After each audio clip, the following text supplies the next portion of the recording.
Պարոն Էփիաջյան, ընտրական օրենսգիրքը չընդունվեց, կարծիքները տարբեր են, սա լավ է թե վատ է։ Միանշանակ անհամեմատ ավելի լավ կլիներ եւ ճիշտ կլիներ քաղաքական առումով էլ, որ նոր ընտրական օրենսգիրքը ընդունվեր եւ չեմ կարողանում պարզապես տրամաբանություն գտնել հանրապետական խմբակցության падգամավորների, այն падգամավորների կողմից, ովքեր միջև օրս նման մերժողական քաղաքականությամբ են առաջնորդվում, որովհետև նոր իրողություն է Հայաստանի Հանրապետությունում եւ բոլոր առումներով ավելի ճիշտ կլիներ նոր խորհրդարանական արտահերթ ընտրություններին գնալու նոր ընտրական օրենսգրքով, ինչի հետ կապված բազմաթիվ առիթներ ունեցել ենք ոչ միայն ընդդիմադիր գործիչներով խոսելու, այլ առհասարակ նախկին իշխանության ներկայացուցիչներն են ասել, որ այո, կիրառության մեջ խնդիրներ բազմաթիվ արձանագրվեցին։ Ըստ էության հանրապետականը ոչ թե փոփոխություններին էր դեմ, այլ մեկ ամիս առաջ ընտրություններից օրենսգիրքը փոխելուն էր դեմ։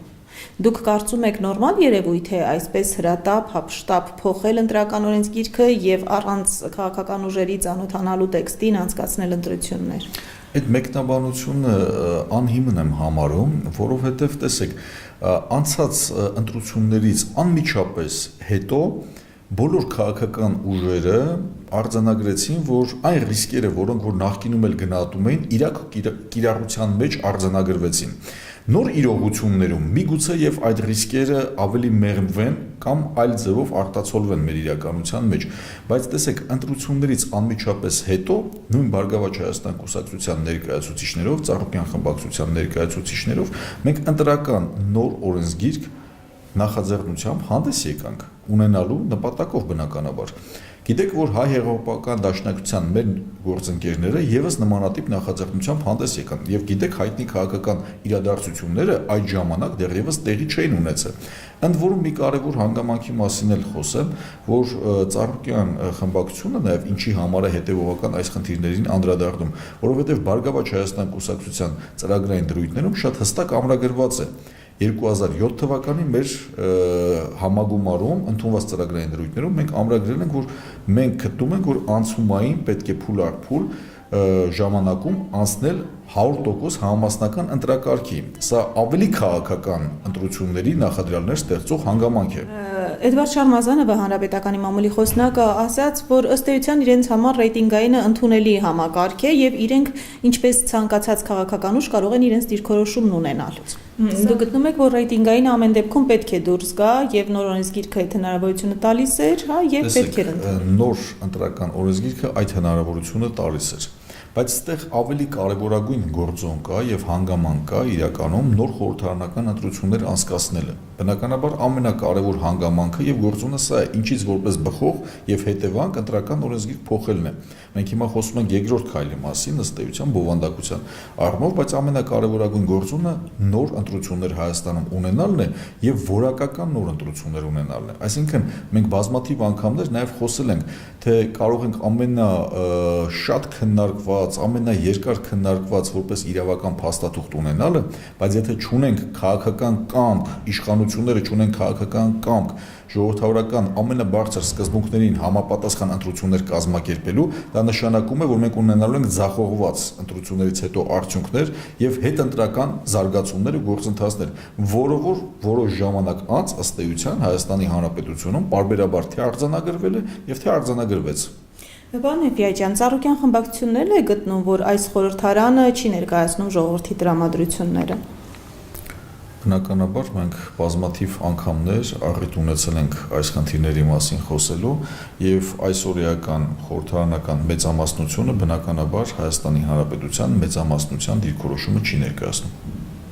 Այսինքն Ծառուկյան խմբակցությունը 31 պատգամավոր որ ունի, սա ժողովրդի տրամադրությունները չեն։ Դուք հարցի ձևակերպումը խեղաթյուրում եք, Ծառուկյան խմբակցությունը 31 պատգամավորներով է ներկայացված, իսկ ես ձեզ հարցին պատասխանեցի։ Ներկայիս խորհրդարանի մեծամասնությունը չի արտացոլում այսօրվա մեր ժողովրդի մեծամասնությունը, իսկ ներկայիս խորհրդարանական մեծամասնությունը այնուամենայնիվ ՀՀԿ-ն է։ Շատ լավ, այս պարագայում հին ընտրական օրենսգրքով դուք պատրաստ եք գնալ ընտրությունների։ Մենք պատրաստ ենք գնալու արտահերթ խորհրդարանական ընտրությունների։ Բազմաթիվ առիթների մենք ունեցել ենք նաև այս հարցին մոտենալու եւ ասել, որ խորհրդարանական արտահերթ ընտրությունները անխուսափելի են եւ ցանկալի կլիներ շատ ցանկալի կլներ եւ քաղաքական առումով ճիշտ կլներ, մեկ անգամ եւս կրկնում եմ եւ կրկնվում եմ, որ նոր ընտրական օրենսգրքով գնանք։